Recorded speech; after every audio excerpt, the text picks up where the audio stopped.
Hello, everyone. I can see that people are starting to join progressively. So welcome to the second session of the webinar series on the Privacy Sandbox testing. So at the previous session, we welcomed the Chrome team to provide you with an update on the new facilitated testing framework of the Privacy Sandbox APIs. So we covered the enrollment process for companies to engage in testing, as well as practical implementation guidelines to perform experiments. So today's webinar will not revisit how to technically configure and use the various set of APIs, but it will focus on the UK competition and market authorities proposed methodology and metrics for testing. So as you probably know, in the context of Google's binding commitment from 2022, the CMA has a key oversight role over Chrome's deprecation of third-party cookie to ensure that the Privacy Sandbox APIs have been engineered in a way that does not raise competition concerns for the digital advertising ecosystem. And maybe just to remind everyone as well, since these commitments are being applied by Google globally, the importance of the CMA's engagement is not limited to the UK market. And the CMA has published in June, so I'm sure that you have seen it, dedicated guidance for testing by market participants, so covering methodology proposals and the input that they expect from companies to inform their assessment of the Privacy Sandbox. So we are very, very excited to welcome today representatives from the CMA to run you through their guidance in more detail and also to clarify how they intend to assess the feedback and the results that they receive from market participants, as well as the corresponding timeline. So we have with us Chris Jenkins, who's a director in the digital markets unit, and he leads CMA oversight of Google's Privacy Sandbox commitments. We also have Mark Mitchell, econometrics advisor, who focuses on the quantitative testing of the Privacy Sandbox APIs.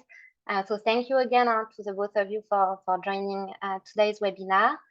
And before I leave you the floor, Chris, maybe just a couple of housekeeping items. So first, the webinar will be recorded, so we will share the link to the video in a follow-up blog post, and we'll also include like all of the relevant links to the CMA resources. And second, so as you maybe you've seen that on the agenda, we will also have time for questions at the end. So please use the Q&A box and not the chat box, and we will run through them after the presentation. So Chris, please go ahead, and thank you again for joining.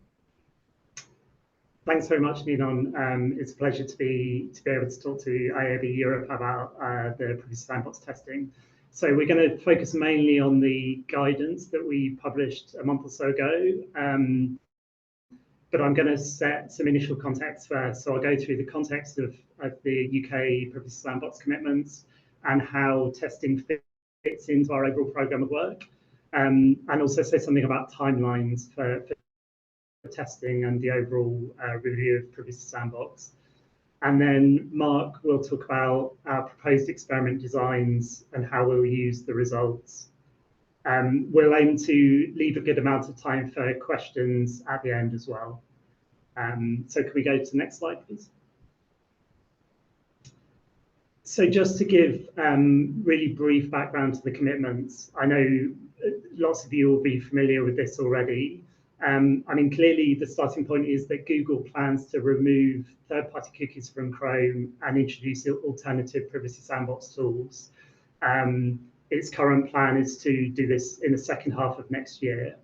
The CMA, we've looked at this over quite a long period, and our concern when these proposals were first made was that the changes could strengthen Google's position in digital advertising and so have an anti-competitive effect. And following a competition investigation, we accepted legally binding commitments from Google in February last year. So what we're talking about now is testing within the framework that we put in place through those commitments. The framework is a way of addressing issues with Privacy Sandbox designs as they arise, as Google's kind of designing the Privacy Sandbox tools. The commitments allow for a fuller assessment at what's called the standstill period. So before Google remove third-party cookies from Chrome, they're required under the commitments to have a standstill period of at least 60 days, extendable to 120 days, in which the CMA can look at any final concerns that remain and take further action if needed. So on the right-hand side of the slide, you'll see some of the main elements of the commitments. So it's about scrutinizing the design of the Privacy Sandbox tools, including, importantly, transparency in that process. So Google has to respond to representations and concerns raised by market participants and publishes responses on a quarterly basis. Then there's testing and trialing, which we're going to talk mainly about in this presentation. So we want to use testing and trialing to assess the likely impacts of the changes. I've talked about the standstill period before removal of third-party cookies. And just finally to mention, it's important to say that if third-party cookies are removed, there are still ongoing commitments. There will be ongoing commitments on Google, which last until 2028. And that's around two things. Firstly, the use of data within its ecosystem. For example, not sharing browser data with Google's ads business. And secondly, self-preferencing. So not self-preferencing, operating or designing the Privacy Sandbox in a way which preferences Google's advertising business. Can we have the next slide, please? So then the role of testing. I mean, overall, our aim here is to evaluate the effectiveness of the Privacy Sandbox tools. On the right-hand side, we've listed they're called the design and implementation criteria, which are set out in the commitments. So this is within the commitments saying what the outcomes are that we're seeking to measure and achieve through through Google's Privacy Sandbox changes. So there should be a positive impact on privacy outcomes. There shouldn't be a negative impact on competition in digital advertising. Similarly, minimizing impacts, any negative impacts on publishers and advertisers, and having a positive impact on user experience, as well as taking into account sort of technical feasibility, complexity, and cost to Google. So they're the criteria. When we talk about quantitative testing, we're really thinking in particular of the two that have the dotted line around. So outcomes for publishers and advertisers and impact on competition. Really, from our perspective, what we want to do with the testing and trialing is try to see what we think the impact of removing third-party cookies and replacing them with Privacy Sandbox tools will be on those outcomes for publishers, advertisers, and competition. A few important points, I think, to make alongside this. The first is that all of these, any testing results we get, quantitative results, will obviously inform and be important in our overall assessment, but we'll look at them alongside other evidence. So we are talking to lots of market participants at the moment. We're doing what you might call a qualitative assessment of Google's Privacy Sandbox changes, gathering other evidence. And ultimately, we'll use the testing evidence alongside that other evidence. So it's just to make the point that testing is part of a wider set of work by the CMA. Secondly, it's really important to stress that we're working closely with Google on its testing program, and the experimental designs that Mark will go through in more detail later. Certainly, we're expecting Google to implement them, and we will ensure that the testing results are made public, and that's an important part of our assessment. At the same time, I guess the point and the reason for having this webinar is that we're also really keen to encourage testing by other market participants.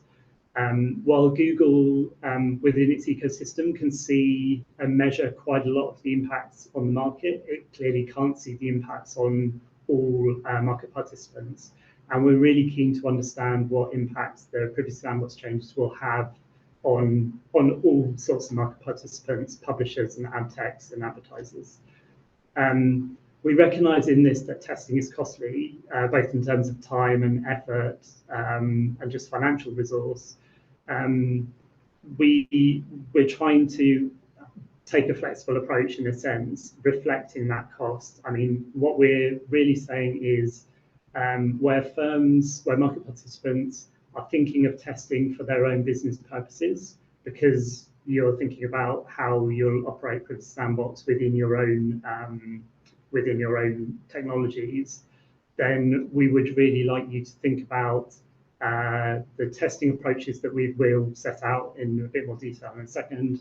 But we recognise and will want to be flexible, so we don't have a kind of one-size-fits-all test. Again, just to reiterate, that's to try and take account of the different market participants and different ways in which testing might be done. So can I have the next slide, please? On timelines, then, this timeline is taken from the guidance publication we put out recently.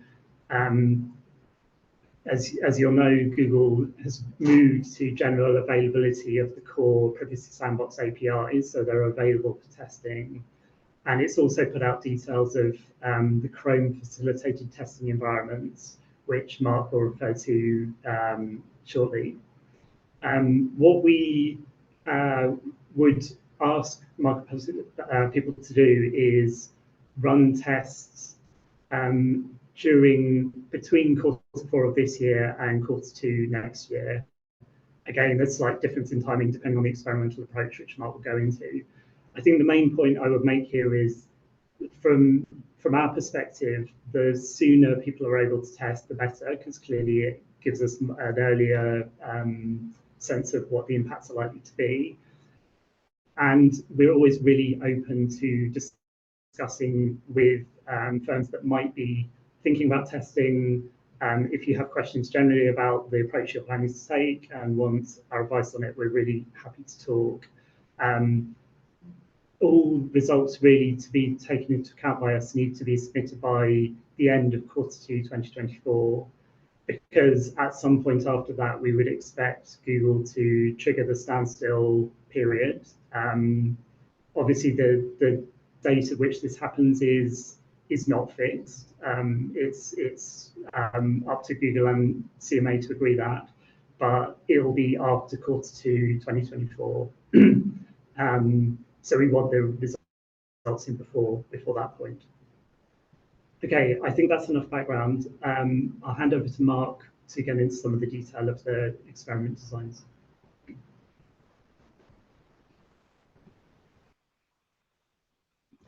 Hi everyone. I'll just first of all start off by echoing Chris's thanks for having us and for joining, giving us the opportunity to walk through a bit more detail on our approach to evaluating and testing the Privacy Sandbox. I will go through some practical elements of the testing guidance we set out, just to hopefully give a bit more flavour to the rationale for the testing guidance we published recently in June, and also to give you a bit of insight into how we plan on using results, how they'll factor into our assessment, and how to submit results to the CMA. So in the guidance we published in June, we suggested 2 experimental designs. Those designs were really focused on creating groups that can make up what we call treatment and control groups. So the treatment in the case of evaluating the Privacy Sandbox is a world in which the Privacy Sandbox tools are active. And then we want to evaluate the effectiveness of that, against some counterfactual or control groups. That's the crux of the experiments. So in our note, we proposed 2 control groups against which to evaluate the Privacy Sandbox tools. One being the status quo, which is a world in which third-party cookies are available and active, and targeting, measurement, etc. are all carried out using third-party cookies.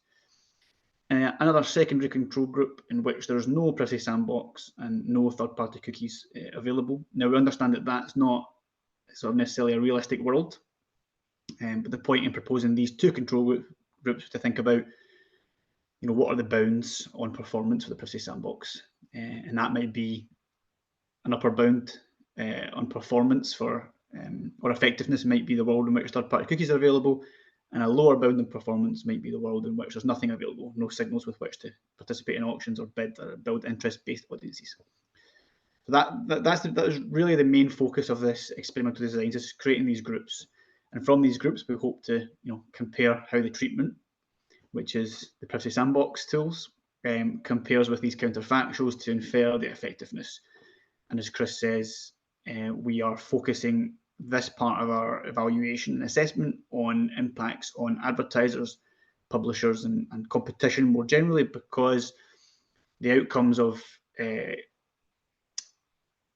auctions, the outcomes of online in the digital and online advertising market are well suited to be evaluated through these types of field experiments, and the outcomes can be assessed quantitatively. Now, the main issue we run into, and we've worked through with Google over more or less the past year, is the fact that when we're doing this evaluation, Chris put up the timeline earlier, when we're carrying out the evaluation and when we expect and hope Google and third-party market participants might be experimenting, the Privacy Sandbox it isn't fully rolled out. Third-party cookies aren't deprecated, so it's not necessarily straightforward to make these treatment and control groups clean, so to speak. So what I mean by clean is, in the treatment group, for example, where we want everyone to be using just the Privacy Sandbox tools, the third-party cookie will still be floating around the ether, available and, for example, sent out with bid requests. Now that means that it might not necessarily be the case that, for example, an ad tech participating in an auction will be using the Privacy Sandbox tools either at all or in isolation.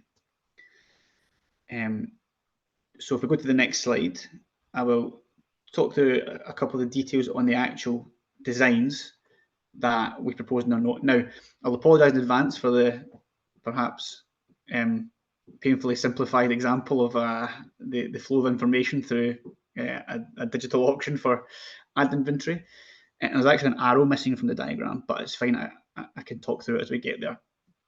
So the first experimental design we went through in our note and that we proposed is creating those treatment and control groups on the server side or on the ad tech side.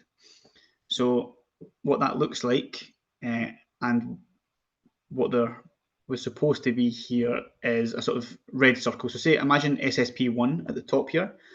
Imagine they receive the information from Chrome, send out a bid request to DSPs, but they suppress third-party cookies for the treatment group. So they suppress third-party cookies, send out a bid request just with the Privacy Sandbox signals or the Privacy Sandbox tools, and then DSP1 and DSP2 here bid on that auction. But there are two problems there, as I described in the previous slide. Number one is that DSP2 could be participating in another auction run by another SSP, and also the third-party cookie might still be sent out by various other SSPs, and DSP2 could obtain that third-party cookie from elsewhere and use that third-party cookie to bid in that auction in which SSP1 has actually suppressed the third-party cookie. So in that sense, that isn't an auction, the auction run by SSP1 or the auction overall here for ad inventory isn't sort of representative of a world in which third-party cookies are deprecated. Now, this experimental design has this flaw, but in our note we have proposed it, and Google, in the publication of information about its testing modes, has also suggested using this type of experiment in one of its modes, which we'll come to in a little bit, because we envisage this type of testing can be done so early on.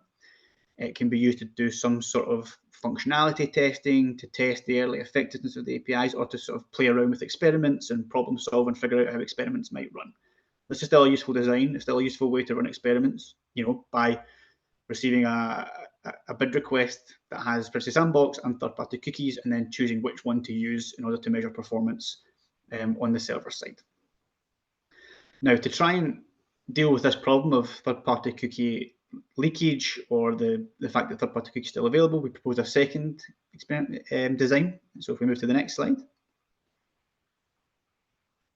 I see it now. They've come up because it's got, sorry, the animations there were supposed to be off. So if we go back, sorry, go back a slide slightly.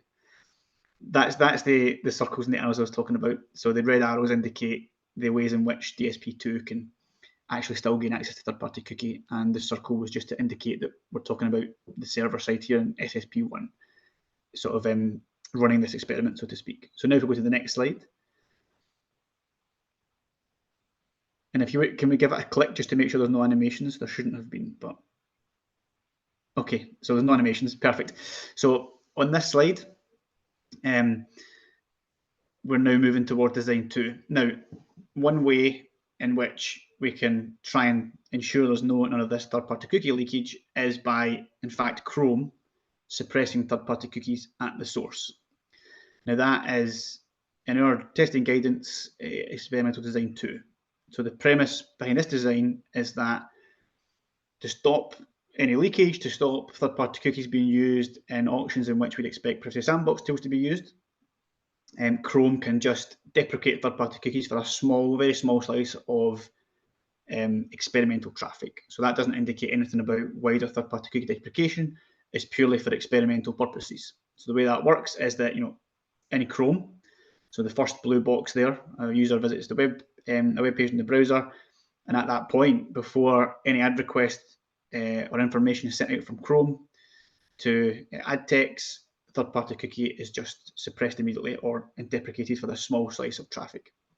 That prevents this issue of leakage, and none of the DSPs on the demand side, or the SSPs, in fact, will have the third-party cookie available to broadcast out as part of bid requests in this traffic, which is good from the vantage point of creating clean experimental groups, as I described.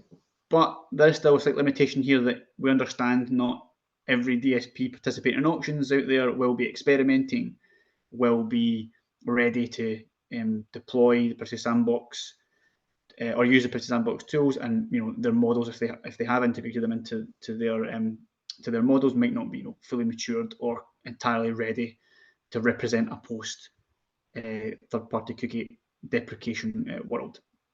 That's a limitation we need to work with, and we need to try and view the results in that context. But the point of design 2 is that third-party cookie won't be floating around at all to be used in any auctions. So if we move to the next slide, I will then talk a little bit about how Google's testing modes relate to these designs. So Google recently announced that it is launching 2 testing modes to facilitate experimentation by market participants, by third parties. So first thing to say here is that Google will be running experiments along these lines. Google will be using these experimental designs themselves in their own quantitative testing, and we've been overseeing the development of a methodology for those. And the mode that they're proposing, they'll also be using those modes and taking advantage of them in their quantitative testing as well. But as Chris said, we also would like market participants to engage in testing as far as possible. So there's the 2 modes that Google's proposed are Mode A. Now, in Mode A, there will be no alteration to the state of third-party cookies. What Chrome will do is take a slice of traffic from Chrome, allocate it to the experiment, and then randomly allocate users into treatment and control groups. So for the duration of the mode, then any bid requests from impressions arising from these users will be in the treatment or control group. Then what Chrome plans to do is label that traffic. So with that traffic, they'll provide a label. So a bid request will come and it'll have a label attached to it saying this bid request arises from the treatment group. So what that means is if you want to experiment on that traffic, only use the Privacy Sandbox tools and not third-party cookies. Likewise, if the label says this bid request arises from the control group 1, then please use third-party cookies, assume the status quo, and don't use the Privacy Sandbox. Now that mode is useful because it means that market participants can coordinate either explicitly or implicitly to experiment on the same traffic, and that might hopefully make experimental results from that mode more representative of auctions in a post third-party cookie world. Now we know there's still limitations there, but as I said in the previous slide, when describing experimental design 1, which mode A is designed to facilitate tests of that type, they're still useful tests. That mode is going to be active from Q4 of 2023 this year, so a little bit earlier than mode B. And from Q1 of 2024, mode B will be active. Now, mode B is in line with experiment design 2, which is described, in which Chrome itself will cut off third-party cookies at the source by deprecating third-party cookies for 1% of experimental traffic. Now that is in line with design 2. It's cleaner, it's more robust, and it prevents the third-party cookie, so as we said, floating around and potentially leaking into auctions.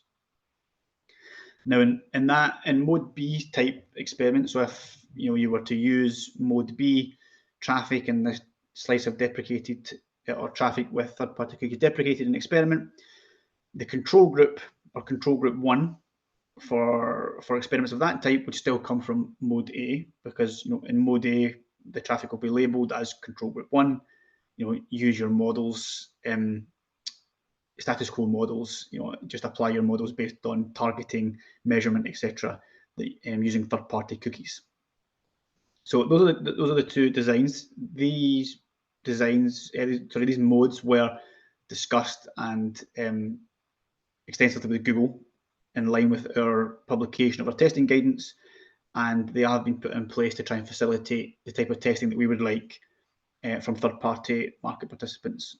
I'll also note that to form control group 2, which is the world with no third-party cookies or no Privacy Sandbox, that slightly unrealistic world I described, there'll also be a small slice of traffic in mode B that has both Privacy Sandbox measurement and third-party cookies disabled.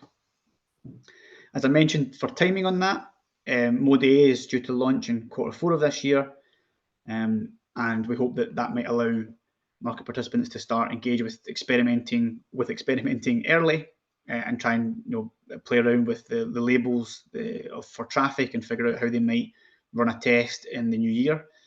And then mode B will launch in Q1 2024, and we envisage that the traffic from mode B is more suitable to running more robust experiments that we can use in our assessment. And both of those modes will remain active until Q3 of 2024. If we can move to the next slide. In terms of what we will do with the results, I wanted to provide a bit more context for how we plan to use any submissions by third parties to the CMA. As Chris mentioned, Google's under commitments to conduct these quantitative tests, and we will use Google's tests to evaluate the performance of the Privacy Sandbox, but they have limited insight into market-wide effects and how the Privacy Sandbox might affect different types of advertisers, publishers, ad campaigns differently, either depending on their aims, their characteristics, or their size. And those are the types of things we are interested in for our assessment. We want to understand the potential range of impacts of the Privacy Sandbox.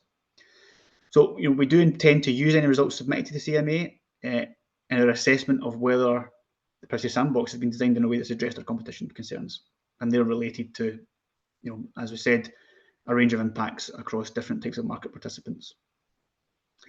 The results will be used not in isolation. So third-party test results, Google test results, they won't be used solely in isolation. We're going to work with qualitative evidence, other forms of quantitative evidence, testing results, and a more general analytical technical framework to evaluate the Privacy Sandbox against the development and implementation criteria Chris outlined to reach a rounded assessment and understand the impacts widely, not just try and get some silver bullet numbers that tell us the effectiveness and draw or extrapolate those effects into the sort of the wider market or the web more generally. So we really do plan to make a rounded assessment drawn on a wide range of evidence. We wanted to note at this point as well that, as we see on the right hand side of the slide here, we are under statutory obligations to protect information that's submitted to us relating to firms. So it might be appropriate to share results of the testing from third parties with Google. We would always seek to protect the confidentiality of firms that submit results to us and that become involved in testing. We also intend to publish a summary of results that we receive as part of our analysis and are part of our assessment of the Privacy Sandbox. But we would sort of endeavour to do this in a way that protects the confidentiality of firms that submitted results to us, and we do that in a range of ways by publishing ranges, high-level directional results or descriptions of results, and not identifying individual firms. So if we move to the next slide now, I just wanted to quickly run through the types of metrics we're interested in. So, of course, we're interested in key business metrics across the market. So in our testing guidance, we listed this range of metrics we're particularly interested in understanding the impact of the Privacy Sandbox on. That ranges from revenues per impression at the top there, conversions or impressions per click, conversions per dollar, down to things like brand lift,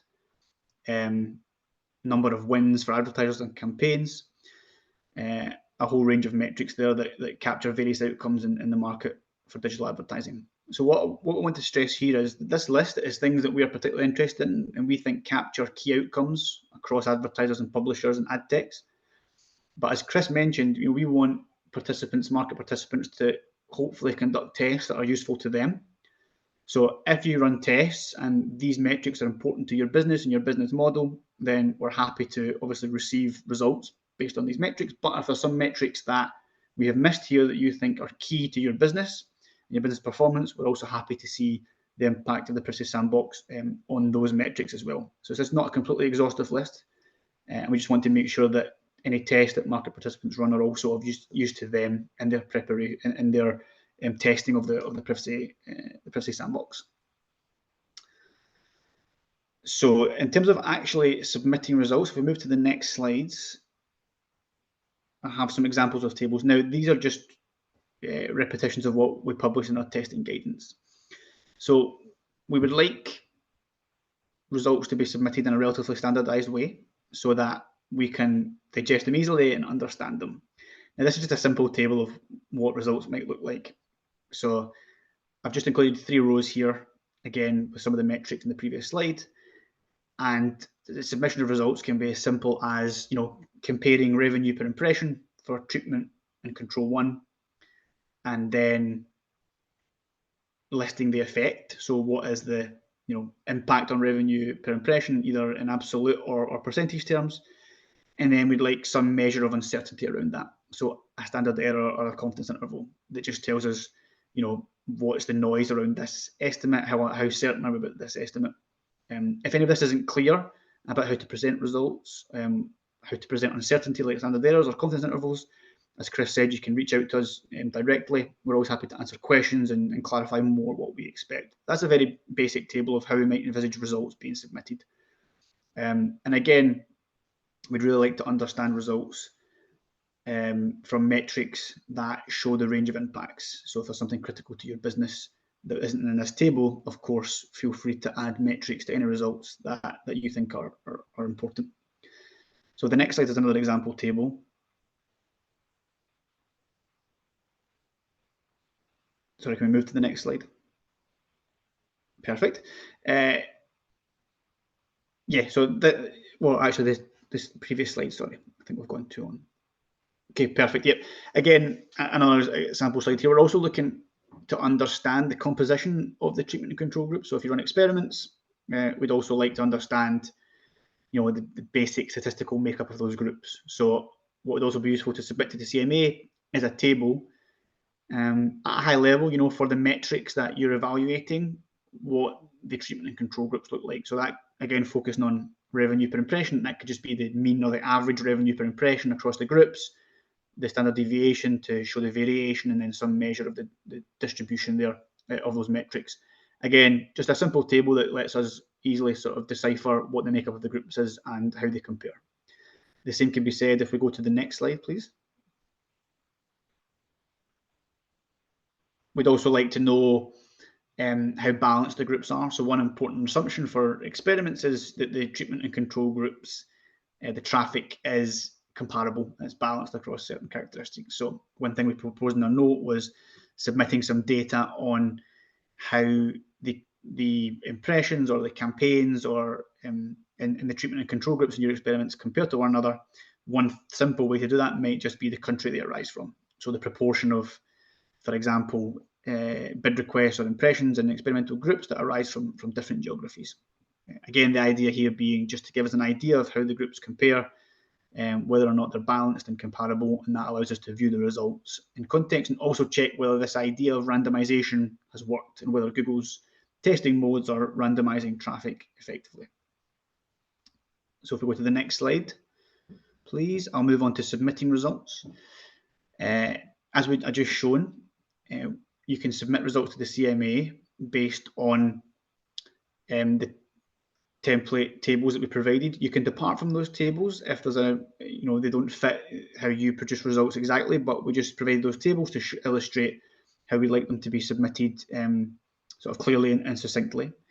We've also suggested in our guidance submitting information on technical and practical parameters of your tests, and suggested submitting any other additional information on your test that might highlight for us what's driving the results you're seeing. So if there's an effect in performance, we'd like to know what may be driving that and how the parameters of your testing might be affecting those results.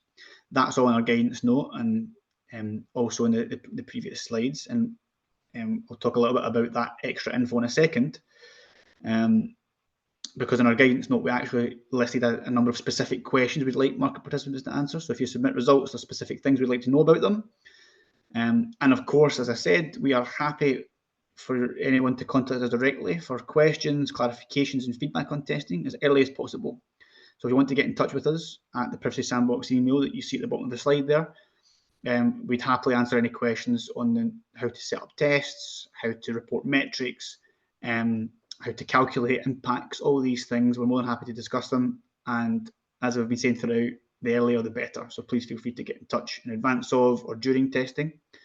In terms of submitting results, we'd also encourage market participants to submit results again as soon as possible or in stages, but definitely by the end of Q2 2024 at the latest, so we can use them in our assessment.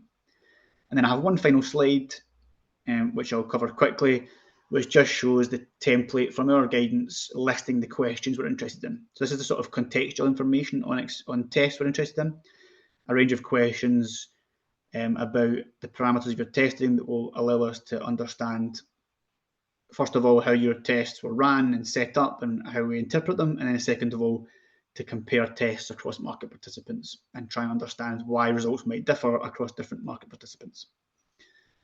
That's everything from me on the practical elements. I think we'll move now to Q&A. Yeah, well, thank you so much, Chris and Mark, for the great presentation. I think it was super useful for everyone. We already have like some questions, which is good because we have 20 minutes. So the first one I think is about the timeline question. So 60 to 120 days will not nearly be sufficient runway for testing nor scale up. What options are available to extend this timeline? So I think there might be a confusion between the timing for testing and the stunting period. Maybe Chris, you want to take that one? Yeah. Yes, exactly. So so when I mentioned the 60 to 120 days, that's for the standstill period, which will be after the testing period. So as Mark said, or as set out in the timeline, there's basically two main quarters, so 6 months of the main testing period under Experiment Design 2 or Mode B of Google's tests. The standstill period is after, and it's a point where basically before Google removes third-party cookies, deprecates third-party cookies, there's a pause for us to analyze the results from experiments and look at wider information to see if we need to take any further action. So I hope that answers the question. I mean, the one other thing I might mention is, I mean, obviously the way in which deprecation might happen, it wouldn't necessarily, I think Google's plan is that it wouldn't be immediate anyway. There will be a kind of rollout of deprecation after the standstill period as well. Yeah, thank you, Chris. And also, as you mentioned, so in relation to the end of the timing for testing, so it's end of Q2, but the precise date still needs to be fixed by the CMA and Google, and that will trigger the standstill period. That's right. That's right. Yeah. Thank you. So another question. So today's Privacy Sandbox lacks many of the functional elements of today's programmatic ecosystem, video and deals, to name a few. How do these facts fit into the CMA's testing guidelines and timeframe? So maybe it's a question for either Chris and Mark on how you take into account like the various use cases that currently rely on third-party cookies. Right? Yeah, I mean, I might start, Mark, to chip in, or Angela as well. So I think we're really conscious that the Privacy Sandbox tools they're not all complete yet. So I think Google would say this, that there are use cases of third-party cookies which aren't covered by the Privacy Sandbox tools. We clearly will test what we can test. But it goes, I think, to the wider point that both me and Mark made, that we need to look more widely than just the testing results to look at, what are the views. So where people have views on kind of use cases that are not covered, we would want to know about them, and we assume people would be raising that with Google as well. And that will be part of the assessment we make. It may not be something you can test for, clearly, if there are no Privacy Sandbox tools that are applicable to a particular technology. Thank you. Mark, I don't know if there's anything to add, but. Well, maybe the next question can go to Mark, because it's so what does the CMA think about fence frames once the Privacy Sandbox goes live and the publisher starts using fence frame? Then all ad tech vendors, so DSP, SSP, will rely on the need to trust Google data for Chrome. So I think the use of fence frame may rely on the use of the protected audience APIs. So I'm not sure if you have something to clarify on that point. No, I might jump in and see. I mean, Mark, do so. I mean, fence frames, obviously, we're aware of that, and it's part of the Privacy Sandbox tools. It's not an area that people have raised lots of concerns with us about. In the context, obviously, we are looking at protected audience API, and we're aware of concerns that have been raised around that. So to the extent it kind of links to that, then we are aware. But if there are specific things about fence frames that people want to raise with us, we'd be, interested to hear people's views on it. But it's not something that we've had lots of concerns about. Okay, well, thank you. And so maybe it's time for people to bring directly this concern to you using the tool that Mark described earlier. Thank you for that. A question, I think, which is about the quantitative testing, so more for Mark, which is about having some threshold for market feedback. So maybe the volume of data prior to submitting results to you. Do you have this kind of threshold, or? No, so I'll take that one. We don't have a threshold. I don't think it's necessarily productive to define an arbitrary threshold. So, as Chris has alluded to several times, and we've tried to draw out, this assessment is going to be rounded and broad. So we want to encourage, as far as possible, the submission of any results that might give indications of the impacts. If we focus too much on thresholds for data-driven thresholds or thresholds for participation, things like that, I think that might work in the opposite direction and set thresholds that seem to may deter participation. We really want to see results and view them in the context. So that information I talked about at the end that describes, how the tests were set up, the parameters of the testing, that will allow us to view that evidence in context. Now, it might be that if tests are run with very limited data, very limited participants, then it might vary what we draw from those, the conclusions we draw from those tests, but we'd hope to view it in context and also engage with market participants qualitatively. It won't be that we're viewing the test results in isolation. So we'd like to understand the results, work with market participants to understand them, and that will allow us to view them in the round. We don't want to risk discarding any potential evidence before it's submitted to us, and we really are casting the net wide in terms of how we want to evaluate this. Okay, so this means that once a company submit results to you, there might be back and forth so that you make sure that you understand perfectly their results, exactly, how they perform the test. Exactly, and something again we wanted to draw out was just that exactly. We want to engage and we want to have that engagement on results. We know that testing is time consuming, resource consuming, and we want to be able to facilitate it and discuss it with market participants as far as possible. Okay, thank you.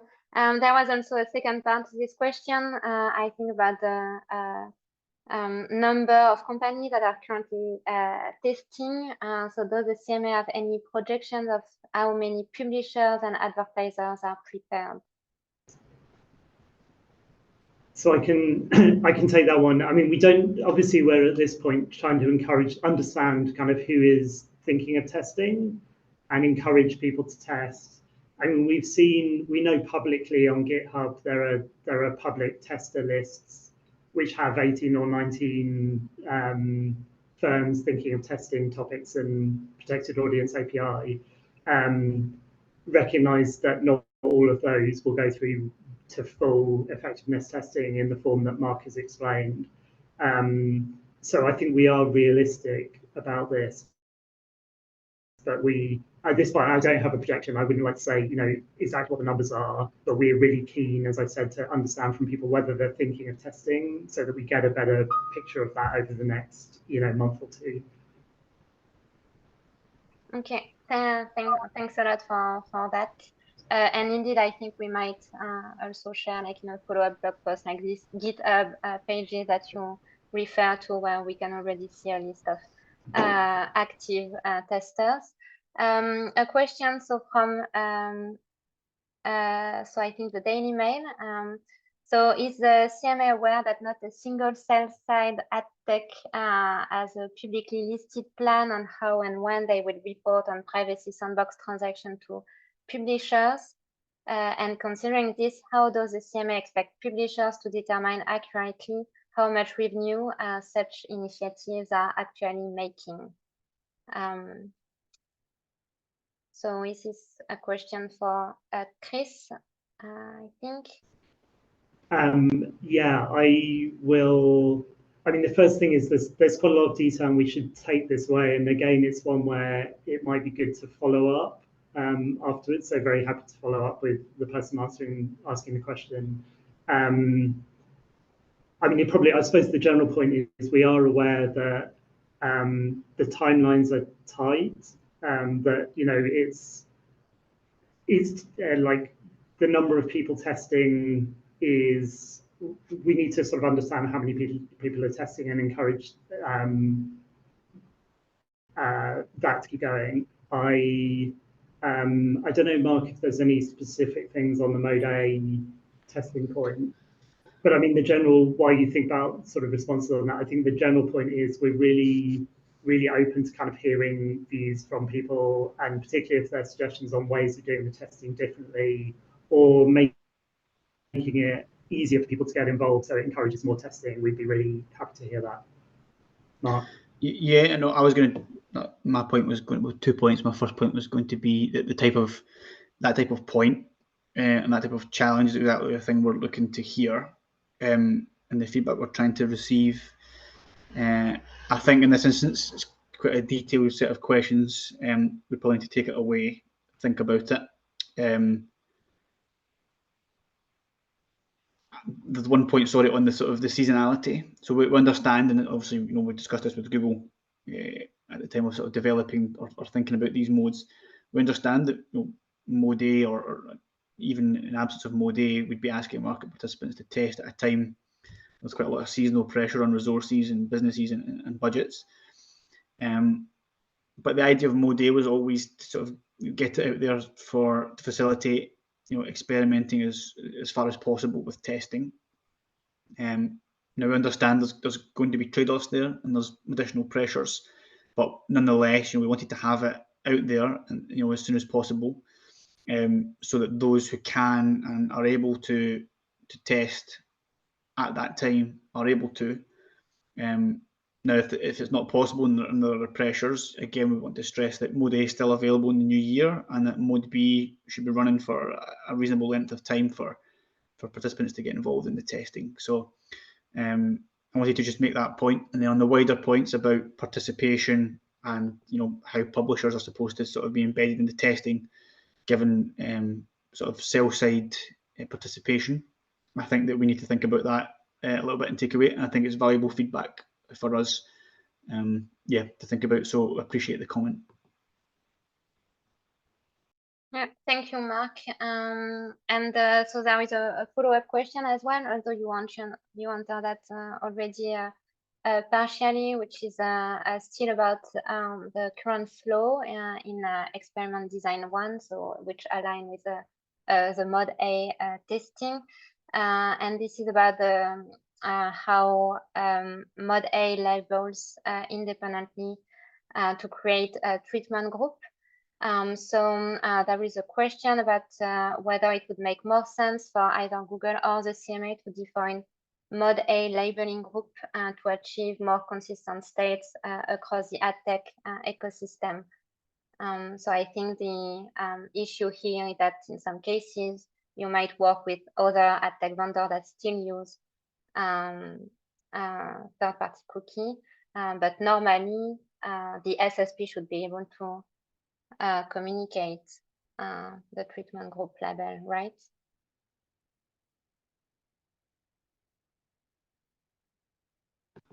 Sorry, I think that's probably one for me. In terms of the labeling, it's not, if I'm honest, not entirely clear to me the sort of consistency point here. I understand the coordination point, and we understand that's a risk. We understand this is difficult to coordinate, which in many senses was the premise for labels and for labeling traffic. That coordination problem we did discuss and we have thought about it is on our radar.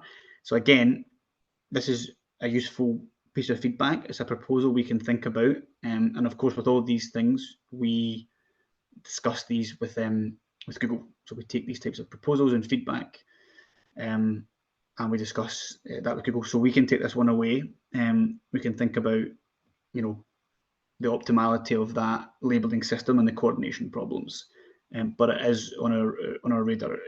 As I say, that this is a tricky thing to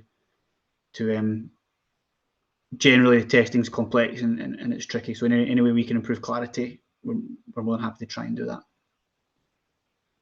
Thank you, Mark. And yeah, it seems that the coordination issue with mode A is being raised regularly, whereas there is not many questions on the mode B, which is more straightforward. Another question from Victor on the metrics. So each metric will likely be differently impacted by the Privacy Sandbox. Do you consider some metrics more important than others? So for example, revenue per impression versus brand lift. I think for you, Mark, as well. Yep. So yes and no. So as I said in the presentation, there are certain core metrics that certain participants in the EdTech chain will use more to track their business. So if you take conversions, for example, or revenue, those will be the key metrics for some businesses. Others, they might measure it differently.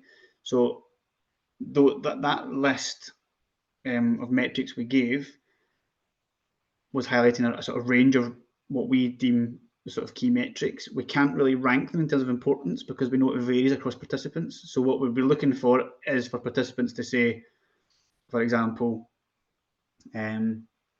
conversions per impression versus conversions per click. It's a simple difference, but this is more valuable to us in our business model and what we do.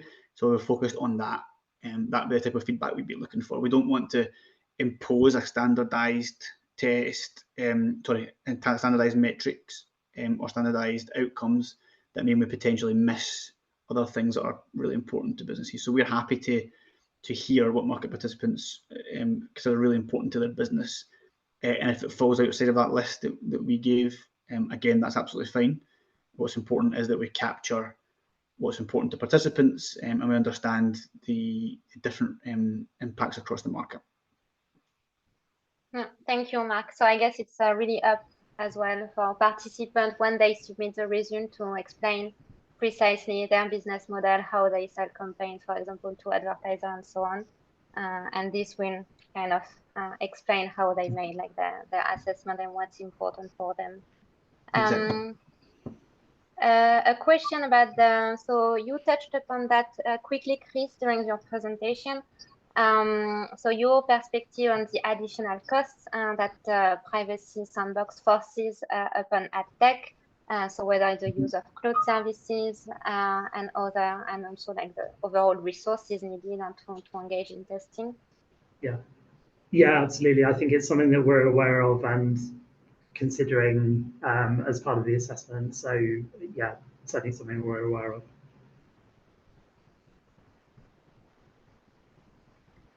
Thank you. I will try to go through maybe 2 other questions because we are almost at time. So there is a question from someone. So are there any listed partners, so DSP, SSP, which one can reach out to collaborate with for testing purposes? This is relevant to small organizations which don't belong to either group but are still part of the ad serving ecosystem. So maybe the best place would be the GitHub pages you were referring to, Chris. I think that's probably right. I mean, yeah, so there aren't any kind of specific listed partners. I think it's fair to say. So, but certainly there are the public tester lists which indicate people that have expressed interest in testing. So that would give an idea. Thank you. Yeah, we'll share that with participants as well. A question from Alexandre. So no, 2 questions. We'll do this one and then I think we'll have to wrap that up. So first question about other browsers, so not Chrome, interested in some of the features of the Privacy Sandbox. Do you take into account results done in other browser environments or your focus is only on Chrome? Maybe for Chris, this one. Yeah, that's interesting. I mean, certainly, so one thing to say is we are certainly interested in kind of alternatives to Privacy Sandbox. I think that's maybe slightly different. I think the question here is asking about, browsers that are implementing Privacy Sandbox tools. I think obviously we're focusing on Google Chrome impacts because that's the scope of our commitments. But we would be interested to know, I mean, if people were testing Privacy Sandbox tools through another browser, we would, I'm sure, be very interested to know how that performed. And also, as I say, alternatives to Privacy Sandbox, I think, is an important kind of aspect of our overall assessment. So what might happen when third-party cookies are removed? It wouldn't just be Privacy Sandbox tools, though we know there are other initiatives going on and different technologies being developed. So not as part of this specific testing, but more generally, we're very interested to know about wider alternatives to Privacy Sandbox that are being developed. Okay, so you would also be interested in knowing more about any alternative third-party cookie that the ecosystem is currently working on, in addition or in combination to the Privacy Sandbox. And so the second question is the fact that removal of third-party cookies is not only about digital advertising. There are other use cases that are also relied, based on third-party cookie usability. Do you take that into account, or is the binding commitment only related to the digital advertising ecosystem? So yeah, it's a good. So the testing is really about advertising impacts. I mean, and the commitments stemmed, as I said at the beginning, from a concern about the impacts on advertising. I mean, we're really conscious that third-party cookies are obviously used for other use cases. So I think as part of our wider discussions with Google, we're trying to understand that, but the focus is on advertising because that's where the competition concerns lie. Thank you, Chris. We are on time, so I'm going to close this webinar, but thank you so much for being there and for the explanation that you provided, so on the timeline, on your assessment, on the different methodology and so on. I hope it's a good incentive for companies of all sizes and all types of companies to start testing. As I mentioned, we'll do a follow-up blog post, so with a link to this webinar recording, and also we'll try to put all of the relevant resources and address maybe the questions that were asked during the webinar in writing. So we'll send that in a couple of weeks. Thank you again for joining, and thank you, Chris and Mark. Everyone, have a good day.